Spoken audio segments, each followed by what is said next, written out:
AutoCAD ထဲမှာ block object တွေကို explode ခွဲလို့မရရင်ဘယ်လိုလုပ်မလဲ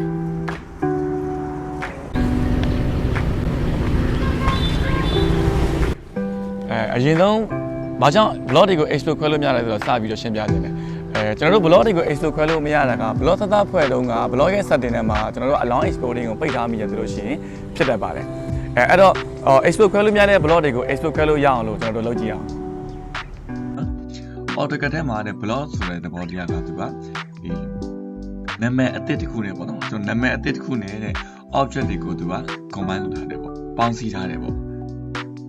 ဒီ object တွေတစ်ခုကိုကျွန်တော်တို့ block ပဲမှာ block command က v under နာမည်ပေးလိုက်မယ်ကျွန်တော်သူ့ကို name တစ်ခုလောက်ပေးလိုက်တယ် base point နော် base point ပြလိုက်ပါတယ် select object ကိုမှတ်လိုက်တယ် okay နော်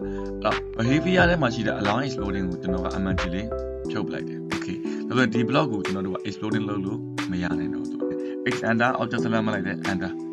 explode လုပ်လို့မရဘူး okay ဒါဆိုလို့ရှိရင်အခုလိုမျိုး explode လုပ်လို့မရတဲ့ block တွေကိုကျွန်တော်တို့ဘယ်လိုမျိုးပြန်ပြီးတော့ explode လုပ်လို့ရအောင်ပြန်လုပ်မယ်ဆိုတော့ဒါကလွယ်ပါတယ် block ကိုကျွန်တော်တို့ double click နဲ့သို့မဟုတ် block ရဲ့ editor တွေကိုကျွန်တော်တို့ကဝင်ထားလိုက်မယ် edit block definition ကိုကျွန်တော်တို့ဝင်မယ်တနည်းအားဖြင့်ဒါ block ကို edit လုပ်တဲ့နေရာပေါ့နော် block edit တွေကိုကျွန်တော်ဝင်လိုက်ပြီး block edit ထဲမှာကျွန်တော် explode လုပ်လို့ရအောင်လို့ဘယ်လိုဖန်တီးမလဲဆိုတော့ဘာ object ကိုမှ slash မပေးဘူးနော်ဘာမှ slash မမှတ်ဘူးကျွန်တော်တို့ properties bar ခေါ်တာ properties bar ခေါ် properties bar ခေါ်တဲ့ command တွေကကြတော့နော် PRMOCH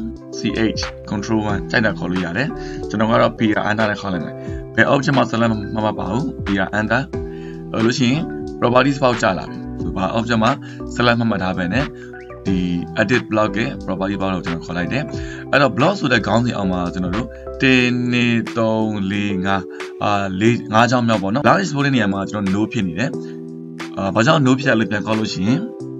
ကျွန်တော်တို့ဒီ block ဖွဲ့တော့မှာ allow exploding ကိုပိတ်ထားလို့ပေါ့နော်အဲ့ no ဖြစ်နေတယ်ဒီနေရာမှာကျွန်တော် yes လို့ပြောလိုက်မယ် yes allow exploding yes ပိတ်လိုက်မယ် close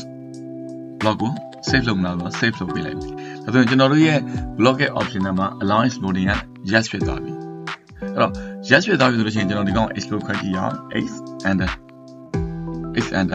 object ကို select မှတ်ပါတယ် enter အဲ့တော့ကျွန်တော်ရဲ့ block က explode လုပ်လို့ရတော့ပါ